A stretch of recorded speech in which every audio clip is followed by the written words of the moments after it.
नमस्कार, विंध्या टाइम्स के खास प्रोग्राम आज का इतिहास में आपका स्वागत है और आपके साथ मैं श्रेया। आज है 25 सितंबर। चलिए जानते हैं कि आज के दिन इतिहास में क्या कुछ खास हुआ था। आज ही के दिन 1914 में भारत के पूर्व उप प्रधानमंत्री चौधरी देवीलाल का जन्म हुआ था। वह हरियाणा में ताऊ देवीलाल के नाम से प्रसिद्ध थे।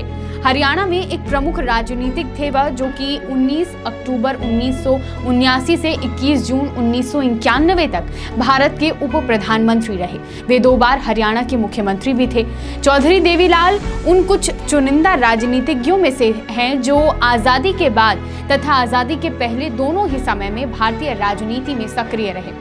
कहते हैं देवीलाल के बारे में कि कुछ लोगों का कहना है कि उन्होंने सन 1989 में प्रधानमंत्री बनने से इनकार कर दिया था। वास्तव में चंद्रशेखर को प्रधानमंत्री बनने से रोकने के लिए विश्वनाथ प्रताप सिंह द्वारा बनाई गई चाल में वह फंस गए थे। जब पार्टी के संसदीय दल का चुनाव हुआ तब प्रधानमंत्री पद के लिए सांसदों ने देवीलाल को चुना, परंतु देवीलाल ने कुछ बहाना बनाते हुए बीपी सिंह को यह जिम्मेदारी दे दी और इस प्रकार यह लोग उस समय चंद्रशेखर को प्रधानमंत्री बनने से रोकने में सफल रहे।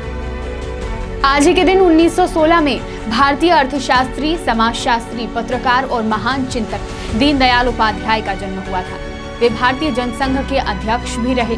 उन्होंने भारत की सनातन विचारधारा को युगनाकूल रूप में प्रस्तुत करते हुए देश को एकात्म मानववाद नामक विचारधारा दी। वे एक सामवेशित विचारधारा के समर्थक थे जो एक मजबूत और सशक्त भारत चाहते थे। राजनीति के अतिरिक्त साहित्य में भी उनकी गहरी अभिरुचि थी। उन्होंने हिंदी और अंग्रेजी भाषाओं में कई लेख लिखे जो विभिन्न पत्र पत्रिकाओं में प्रकाशित हुए। आज ही के दिन 1992 में अमेरिकी अंतरिक्ष एजेंसी नासा ने 1018 किलोग्राम का एक रोबोट मार्स ऑब्जर्वर स्पेसक्राफ्ट अंतरिक्ष में भेजा था।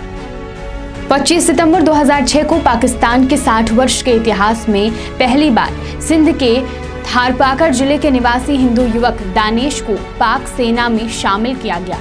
पाकिस्तान वायुसेना के इतिहास में पहली बार किसी हिंदू को पायलट के रूप में चुना गया था। और आज ही के दिन 2010 में हिंदी के वरिष्ठ पत्रकार और साहित्यकार कन्हैयालाल नंदन का निधन हुआ। कन्हैयालाल नंदन को भारत सरकार के पद्मश्री पुरस्कार के अलावा भारतेंदु पुरस्कार और नेहरू फेलोशिप पुरस्कार से भी नवाजा गया है। 25 सितंबर 2015 को सिंगापुर में प्रदूषण की वजह से स्कूलों को बंद करना पड़ा। प्रदूषण इतना ज्यादा था कि स्कूल जाना मुमकिन नहीं था और इसी कारण से यह फैसला लिया गया था।